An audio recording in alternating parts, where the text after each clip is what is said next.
el tema de hoy le han puesto por nombre Más que una temporada, ¿ok? Porque evidentemente cuando hablamos de Navidad, se nos viene la temporada decembrina, se nos viene la cultura, se nos vienen las costumbres, ¿verdad? Pero necesitamos entender que el nacimiento de Jesús marcó mucho más que una simple temporada, mucho más que un día. De hecho, por eso no se ha podido establecer el día específico. Créanme, muchos historiadores, muchos estudiosos han intentado dar con el día exacto del nacimiento de Jesús, pero no se ha podido determinar, ¿verdad? Dicen que fue imagínense, el rango es entre marzo y septiembre, ¿sí? Pero sin importar si fue en diciembre o no, nosotros nos sumamos a esta celebración porque recordamos que nació Jesús. Recordamos que el Verbo se hizo carne y que marcó la historia para siempre y que fue un momento que de verdad necesitamos celebrar, aunque no lo estemos celebrando el día exacto, necesitamos celebrar esto. Hace unos domingos atrás les decía, la Navidad es la celebración del momento histórico en el cual Dios se acercó a nosotros y vino a la tierra en la persona de su Hijo Jesús el Cristo para reconciliar consigo mismo al hombre pecador mediante la muerte sustitutiva en la cruz. Eso es la Navidad para el creyente. Celebramos ese momento histórico, ese momento único donde el milagro más trascendente, más glorioso que pudo haber ocurrido, sucedió en ese momento en el que el Hijo de Dios se hizo carne y vino a nosotros. Cuando hablamos de Navidad y hablamos del nacimiento de Jesús, la semana pasada lo veíamos con la señora Marixa, estamos hablando de la promesa cumplida de Dios para su pueblo Israel y para todo el mundo desde Génesis capítulo 3. Porque Dios le dijo a la serpiente, de la mujer va a dar a luz un hijo y ese te va a pisar la cabeza. Tú lo vas a morder en el talón, pero te va a aplastar la cabeza. Y durante todo el Antiguo Testamento, una y otra vez, vemos a Dios hablando de su promesa, de que vendría uno que salvaría al mundo, que quitaría el pecado del mundo y que sería el salvador de todos los que pusieran su fe en él. Y cuando hablamos del nacimiento de Jesús, vemos a ese Dios que cumple promesas, ¿verdad? Pero esto no es solamente algo que celebramos en diciembre o que celebramos en Navidad, sino que es algo que el creyente necesita mantener avivado en su vida. Saber que el Verbo se hizo carne es la realidad espiritual más importante que usted y yo debemos creer, porque el anticristo viene para negar esa verdad. Dice la Biblia que el espíritu del anticristo habita en todo aquel que declara que Jesús no vino en carne. O sea, parece una tontería, parece una fiesta más, pero es la realidad espiritual más importante que usted y yo podemos guardar en el corazón. Jesús un día nació. Yo sé que no fue el 24 de diciembre, pero sé que un día, es más, Gálatas capítulo 4 dice, cuando llegó el cumplimiento del tiempo, en el momento indicado, Dios envió a su Hijo. ¿Qué día fue ese? No importa, fue en un momento indicado, señalado por Dios.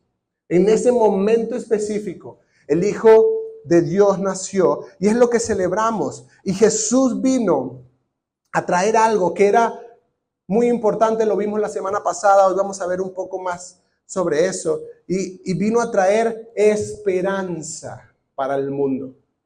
Vino a traer esperanza porque era imposible que el hombre se salvara a sí mismo, porque era imposible que el hombre accediera al reino de los cielos por sus propias fuerzas, cumpliendo la ley, porque no había ninguno que pudiera hacerlo. Y Jesús vino a traer esa esperanza eterna, que no es circunstancial, que no es solamente esa sensación que sentimos en Navidad, ¿verdad? De que el año que viene todo va a estar mejor, ¿verdad? Es como que todos estamos ahí como optimistas. No, la semana pasada lo veían, ¿verdad? No es optimismo, es una esperanza eterna por el simple hecho de que Él decidió nacer como hombre y venir a salvarnos, ¿ok? En este tiempo en que todo está cambiando tan rápido, la gente se está dando cuenta que donde sea que pone su esperanza, se destruye. ¿Sí? La gente de repente pone su esperanza en un sistema financiero y se derrumba. Y la gente pone su esperanza en algún ídolo, en alguna persona, y de repente se cae esa imagen. Porque ahorita está todo como corriendo, todo como cambiando muy rápido, pero nosotros deberíamos ser de los que creen que nuestra esperanza segura está en el nombre eterno de Jesús. Que nuestra esperanza segura está en ese nacimiento de ese Rey de Reyes y Señor de Señores, Salvador de nuestras vidas, y en la obra que hizo en la cruz. Pero quiero compartirte unas cosas muy rápido. Número 1, en este tiempo muchos están caminando sin esperanza. No solamente éramos nosotros, hay muchos más caminando sin esperanza, pero Jesús vino a traer esperanza. Hay millones de personas, esto lo hemos visto ya desde hace varios domingos atrás.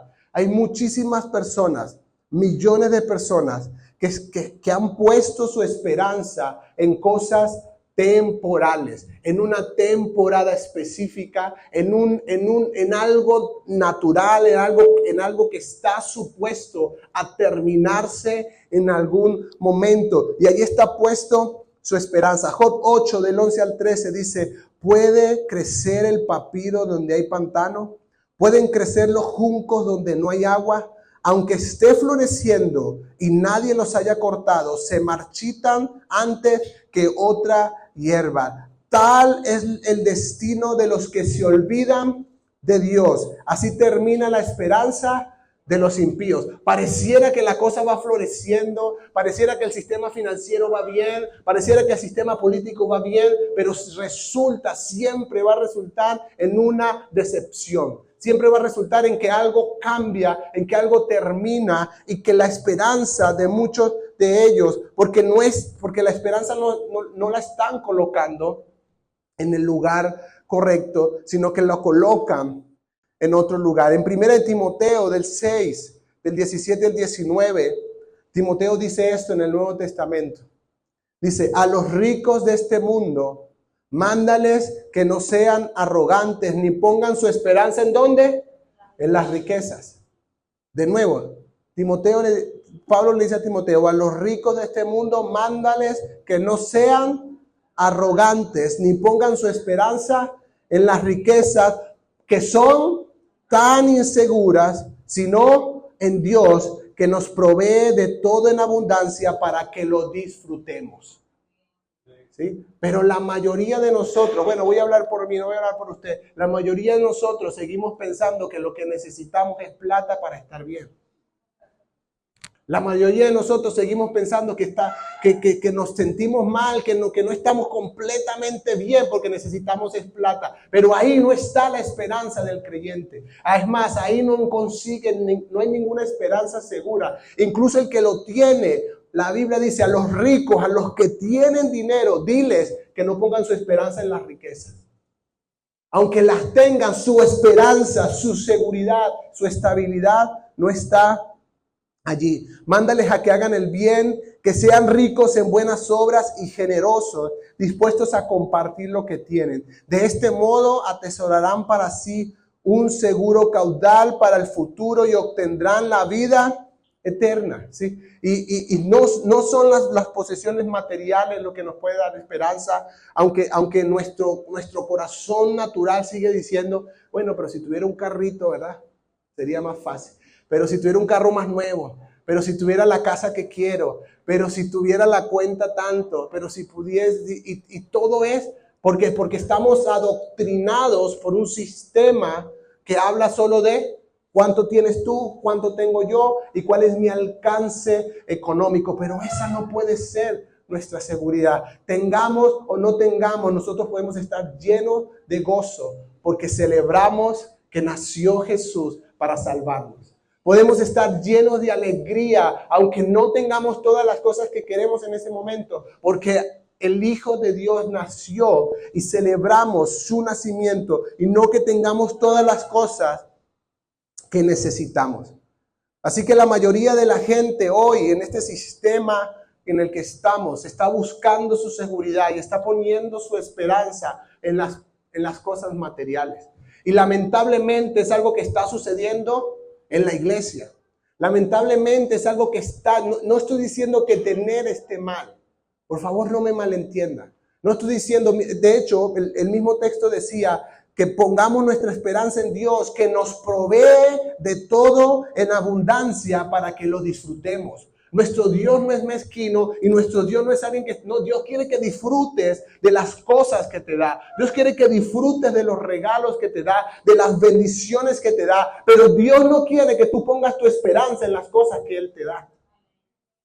Dios quiere que tu esperanza, tu seguridad, tu amor, tu corazón esté en Él, porque entiendes que de Él vienen todas las cosas que necesitamos. El Salmo 27 dice, estos confían, es decir, entre paréntesis, ponen su esperanza en sus carros de guerra, y aquellos confían en sus corceles, pero nosotros confiamos en el nombre del Señor nuestro Dios.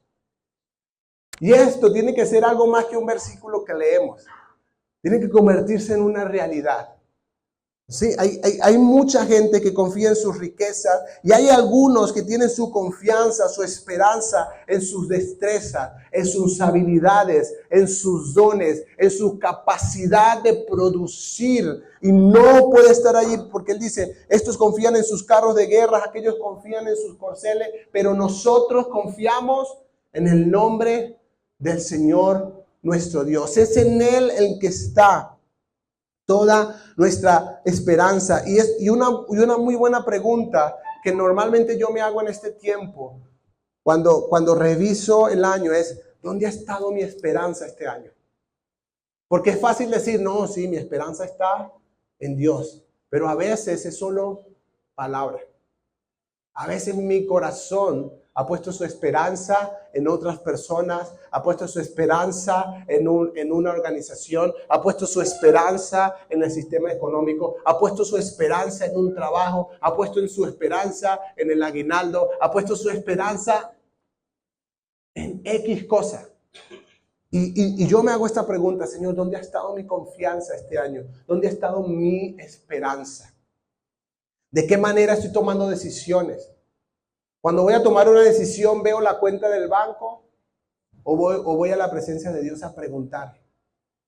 ¿Cuál es mi primera reacción ante eso?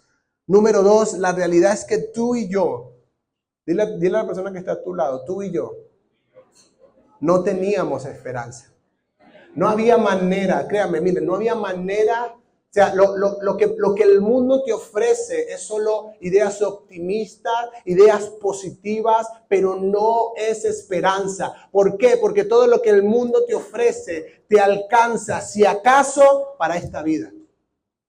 Pero no te da nada para la eternidad. No hay ninguna seguridad para lo que va a ocurrir después de que no estemos aquí. El único que trae esa esperanza es el Hijo de Dios, nacido de mujer, nacido bajo la ley, para redimir a todos los que estábamos bajo la ley. Es el único que puede traer un cambio en nuestro destino eterno.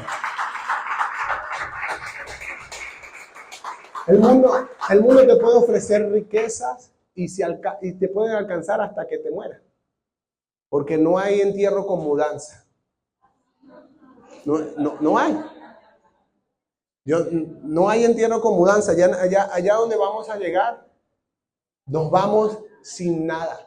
O sea que todo lo que el mundo te puede ofrecer, la fama, el dinero, la alegría momentánea de las fiestas, de la celebración, te alcanza solo para esta vida. Por eso es una esperanza ficticia, por eso es solo algo temporal. Pero cuando hablamos de Navidad, cuando hablamos del nacimiento de Jesús, estamos hablando de algo más que va más allá de una temporada. Estamos hablando de que afecta totalmente nuestra eternidad. Nosotros creemos en esta iglesia y es algo que predicamos, que cada ser humano ha nacido con un propósito de Dios. Que cada ser humano ha nacido específicamente para traer sanidad en algo, para traer redención en algo, para traer transformación a algo. Una de las cosas que dice el pastor Edwin es que somos la respuesta de Dios para la oración de alguien en el mundo. Y todo ser humano que nace con propósitos eternos. Y lo hemos dicho muchas veces, nuestra huella dactilar es una muestra de lo único que somos. ¿Sí? De los casi 9,000 billones de personas que existen en el mundo, nadie tiene, en ninguna parte del mundo, nadie tiene la misma huella que tenemos nosotros. Dios se tomó la tarea de hacernos únicos, de hacernos de una manera especial, pero sobre todo con un plan, con un propósito para cada uno de nosotros. Efesios 2:1 y del 4 al 5 dice: en otro tiempo ustedes estaban muertos en sus transgresiones y pecados. ¿Quiénes? Todos nosotros. Todos los que no habíamos conocido, y hoy siguen muchos de los que no han respondido al nombre de Jesús. Dice, estaban muertos en sus transgresiones y pecados. ¿Por qué estábamos muertos? Usted y yo estábamos vivos. Usted y yo vivíamos, usted y yo comíamos, disfrutábamos de algunas cosas. Pero ¿por qué estábamos muertos? Porque estábamos separados de Dios. Y nuestro destino eterno era estar separados de Dios para siempre en el infierno. Ese era nuestro destino hasta que Él nos salvó, hasta que alguien nos habló del Evangelio y respondimos a Él. Dice, pero Dios, que es rico en misericordia, por su gran amor por nosotros, nos dio vida con Cristo, aun cuando estábamos muertos en pecados. Por gracia ustedes han sido salvados. Y necesitamos entender, antes nosotros no teníamos acceso a la esperanza hasta que Dios nos salvó por medio de esa persona que nos compartió, de esa iglesia donde nos hablaron del nombre de Jesús, de ese programa de radio, de ese folleto que leímos. No sé de qué manera haya sido, pero Dios se acercó a nosotros y nos reveló la verdad de que Él nació para reconciliar al mundo consigo mismo. De que Jesús nació para ser el Salvador del mundo. Y aquí dice, en el versículo 11 y 13 de Efesios 2, dice, no olviden, escuchen bien esto, no olviden que ustedes, los gentiles, antes estaban excluidos. Para los que no saben, los gentiles en la Biblia era el término que se le daba aquellos que no pertenecían al pueblo de Israel, aquellos que no eran parte del pueblo, porque todas las promesas de Dios del Antiguo Testamento y del Antiguo Pacto eran para el pueblo de Dios. Dice, al que te maldiga yo lo maldeciré, era para el pueblo de Israel específicamente. Ningún otro pueblo estaba incluido allí. Y una de las cosas por las que quieren refutar la Biblia es, pero ¿por qué Dios solo habla de un pueblo? Bueno, porque Él es Dios y Él hace lo que quiera. Y Él decidió hacerse un pueblo para Él, pero luego, dice Pablo, ustedes no olviden que ninguno de nosotros, al menos que aquí haya un judío, ninguno de nosotros estaba incluido ni en la salvación, ni en las promesas de Dios. Eran llamados paganos incircuncisos por los judíos, quienes estaban orgullosos de la circuncisión, aun cuando esa práctica solo afectaba su cuerpo y no su corazón. En esos tiempos ustedes vivían apartados de Cristo. No se les permitía ser ciudadanos de Israel y no conocían las promesas del pacto de Dios que había hecho con ellos. Ustedes vivían en este mundo sin Dios y sin esperanza. Todo el que no pertenecía al pueblo de Dios, todo el que no tenía acceso a las promesas de Dios, vivía sin esperanza. Pero ahora han sido unidos a Cristo Jesús. Antes estaban muy lejos de Dios, pero ahora fueron acercados por medio de la sangre de Cristo. Antes, usted y yo estábamos lejos, no solo del territorio de Israel, que estamos bien lejos, ¿verdad? Yo me imagino ir con mi burrito sabanero desde aquí hasta allá. La cosa sería larga. Pero no solo se trata de territorio, espiritualmente estábamos alejados de las promesas de Dios. Estábamos lejos de recibir la bondad de Dios. Estábamos lejos de recibir la gracia de Dios. Pero Cristo un día nació para traer salvación para todo el que crea en Él. Sea judío o no, lo sea gentil o sea venezolano, caraqueño, colombiano, sea lo que sea. Todo aquel que pone su fe y su esperanza en Él recibe el regalo de la salvación. Esta es la realidad que había en toda la humanidad hasta que Dios mismo se acercó a nosotros por medio de su Hijo para ser el Salvador no solo de Israel, sino del mundo. Porque a los suyos vino, dice la Biblia, y los suyos no lo recibieron. Pero a todos los que les recibieron les dio la potestad de ser llamados hijos de Dios. Miren, repetimos la Biblia como loritos, pero necesitamos que entre en nuestro corazón. Necesitamos que entre en nuestro corazón. Él vino a los suyos, pero los suyos no le recibieron. Pero a los que le recibieron, Dios les dio el regalo más especial que le puede dar a cualquier ser humano, ser llamados hijos de Dios. Eso es una realidad que ahora podemos disfrutar porque tenemos el regalo del pesebre, porque Cristo, el ungido de Dios, vino para hacer la paz de Dios con los hombres y poder traer salvación al mundo. Y quiero terminar con esto, número 3. Gracias a que Jesús nació y murió en la cruz, la esperanza ahora es una realidad accesible. Para usted lo fue y para todo el que quiera afuera de este lugar. Todo el que quiera solo necesita una conversación con alguno de nosotros. Hay personas que afuera solo necesitan una conversación con alguno de nosotros, donde les digamos, hay esperanza. El creyente debería estar diciendo, yo solo espero en mi Salvador. Cuando Él vuelva, cambiará todas las cosas, transformará todas las cosas. No sé qué vaya a hacer Dios, no sé. Pero yo solo sé que mi esperanza, estoy orando para que eso sea una realidad, que mi esperanza está en el nombre de Dios y no en el nombre de nadie más. Y si Dios quiere traer una realidad diferente a Venezuela, amén, gloria a Dios, la vamos a disfrutar y vamos a darle gracias a Dios por eso. Pero si no sucede, seguimos teniendo la misma esperanza porque no está puesta en nada temporal.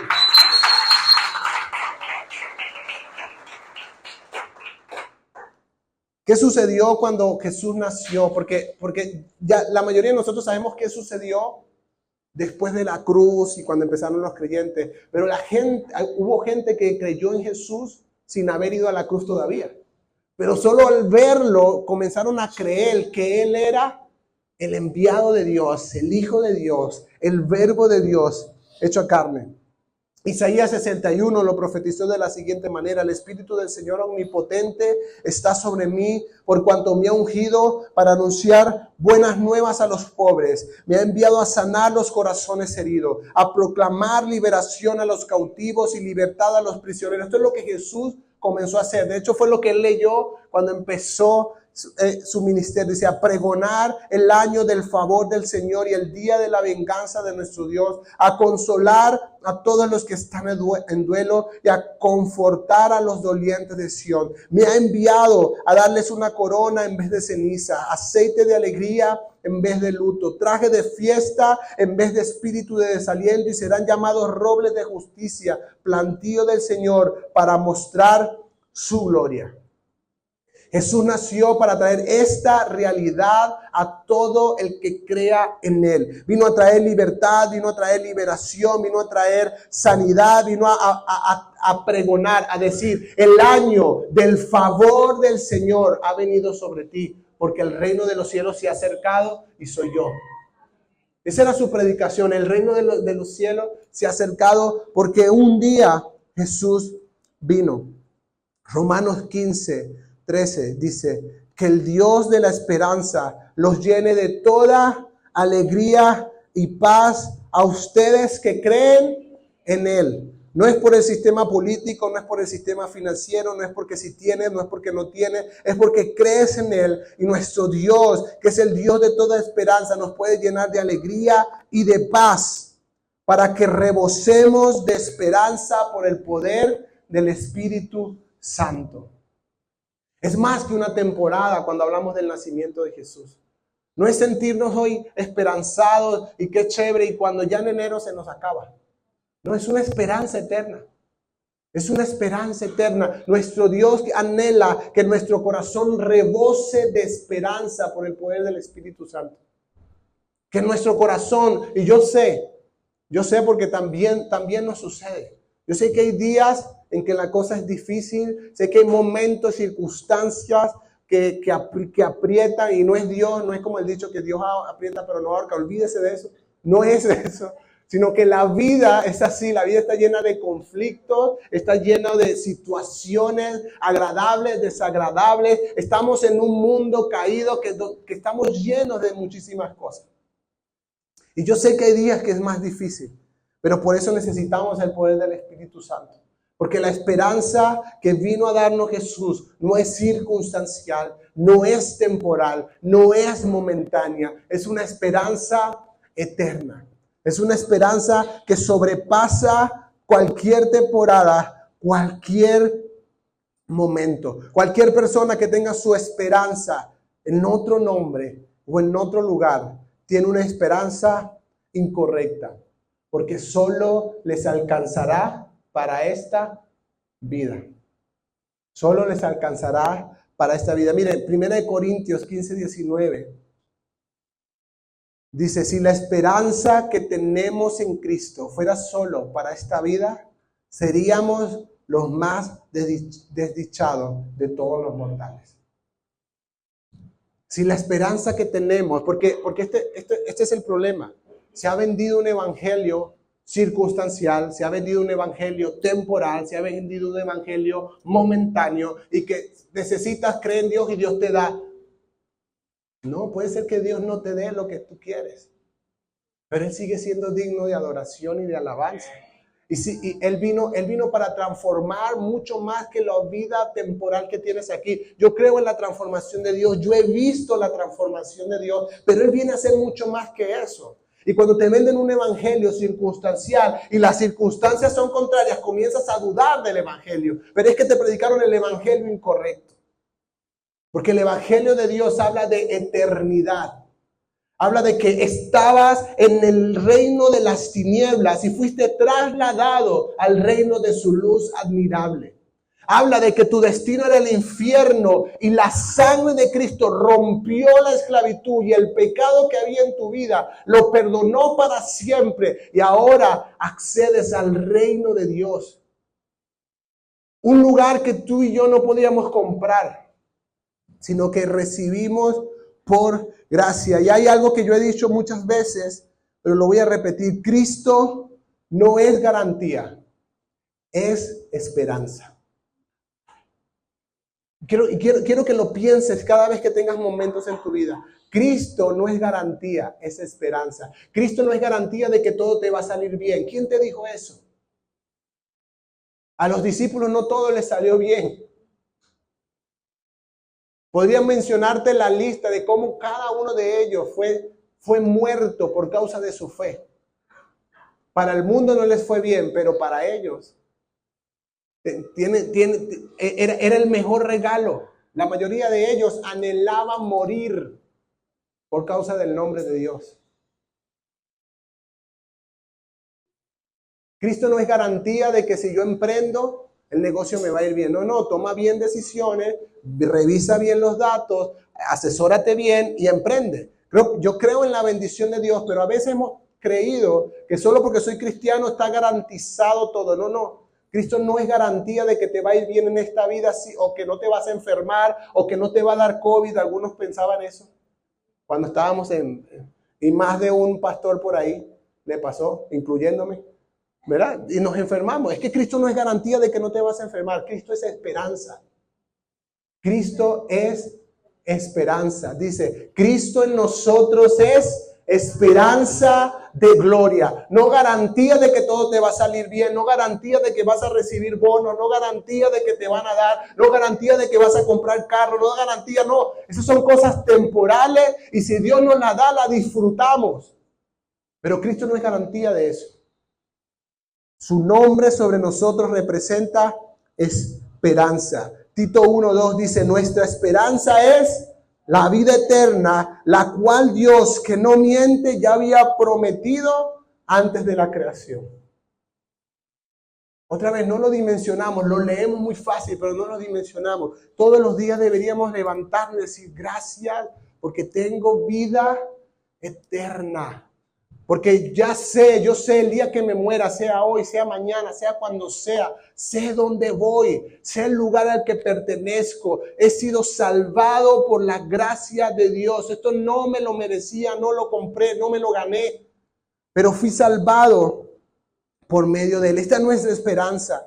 Por eso cuando hablamos del nacimiento de Jesús, cuando hablamos de la natividad, cuando hablamos de la Navidad, no solamente estamos hablando de una temporada. Hablamos de una realidad espiritual, que todo aquel que cree en Él tendrá vida eterna. Todo aquel que cree que Él vino en carne, que nació de una mujer, que fue puesta esa simiente por el Espíritu Santo, un nacimiento milagroso, un nacimiento imposible, un nacimiento que trascendió todo lo que podemos entender con nuestra mente. Todo el que cree en eso y en la obra de la cruz recibe salvación para siempre. Y quiero terminar con este texto para que oremos y celebremos juntos, porque al final vamos a tener una pequeña celebración navideña para que estemos. Pero recuerden, no estamos celebrando por la temporada. De verdad, este debería ser nuestro corazón. El día cuando te reúnas con tu familia, cuando estés cenando, disfruta de todo lo que Dios te haya dado. Disfrútalo y da gracias, pero no te olvides del regalo que recibimos en ese pesebre. No te olvides de que es más que tradición, que es más que algo bonito que representamos en nuestras casas, que es una realidad espiritual que ha transformado nuestra vida, nuestra alma, la historia de la humanidad. Por eso hablamos de que es el evento histórico más importante que podemos celebrar. El Salmo 119, versículo 114 dice, tú eres mi escondite y mi escudo, y en tu palabra he puesto mi esperanza. ¿Cómo se llamaba el señor que usted predicó la semana pasada? Simeón. ¿En qué esperaba Simeón? En una palabra que había recibido de Dios, en lo que las profecías decían, el Cristo va a nacer. Y Dios le había dicho a él por medio del Espíritu Santo, tú lo vas a ver. No sé qué edad tenía, pero me lo imagino a los 30 diciendo, yo lo voy a ver. Pero ¿cómo estás seguro? Porque mi esperanza está en la palabra que he recibido de Dios. A lo mejor cumplió 50 y seguía, yo lo voy a ver. Y uno de esos días en el templo tuvo la oportunidad de ver con sus propios ojos algo. Y todo el que esperaba el nacimiento de Jesús en ese tiempo, no esperaba en una historia social, cultural, esperaba en una promesa de la palabra de Dios. Ellos sabían que el Cristo iba a venir. El problema es que los judíos siguen esperándolo. No vieron que ya era Jesús. Pero ellos siguen esperándolo porque tienen presente las promesas de Dios en su palabra. Pero no se dieron cuenta, no entendieron que era este Jesús que nació en ese pesebre y que hizo todo lo que hizo y que levantó este movimiento de creyentes que hoy tú y yo somos parte por la gracia de Dios. Y es en su palabra que nosotros necesitamos aprender a poner nuestra esperanza. Lo que la Biblia nos ha dicho para nuestra vida, para las cosas que van a venir. Porque usted puede decir, Padre, en el nombre de Jesús, yo te pido por la paz mundial. Señor, trae paz a todo el mundo, trae paz y paz y paz y paz y paz. Y un día te levantas, lees la Biblia y dices, la maldad en el mundo aumentará. Y tú. Entonces tú entiendes, entonces no va a haber paz mundial, porque la maldad va a aumentar. Entonces empiezas a orar de manera diferente, porque tu esperanza está en lo que dice la Biblia. Señor, acelera los tiempos. Permítenos permanecer fiel. Levanta un pueblo dispuesto. Levanta un pueblo santo. Levanta un pueblo que mantenga su mirada puesta en ti, que no se distraiga con las cosas del mundo. Y empiezas a orar de manera diferente. Porque entiendes, no, Dios no va a traer paz mundial. Es más, la paz mundial la va a traer el anticristo por un momento. Yo estoy orando para el lado que no es. ¿Por qué? Porque esto es lo que nos ha vendido la cultura, la sociedad, ¿verdad? Cuando le preguntan a las mises, ¿verdad? ¿Qué quieren? Paz mundial, ¿verdad? Todos quieren la paz mundial. El anticristo la va a ofrecer a cambio de adoración para él, a cambio de que niegues y reniegues del nombre de Cristo, de que te olvides de que hubo alguien que nació en el pesebre para venir a ser el Salvador del mundo. Y por eso hablamos de esto, porque necesitamos comprenderlo para que cuando sea necesario lo defendamos. Para cuando sea necesario. ¿Por qué crees en esto? Porque yo confío, mi esperanza está en la palabra de Dios, en lo que la palabra de Dios dice. Pero ¿cómo tú sabes? Yo confío en eso.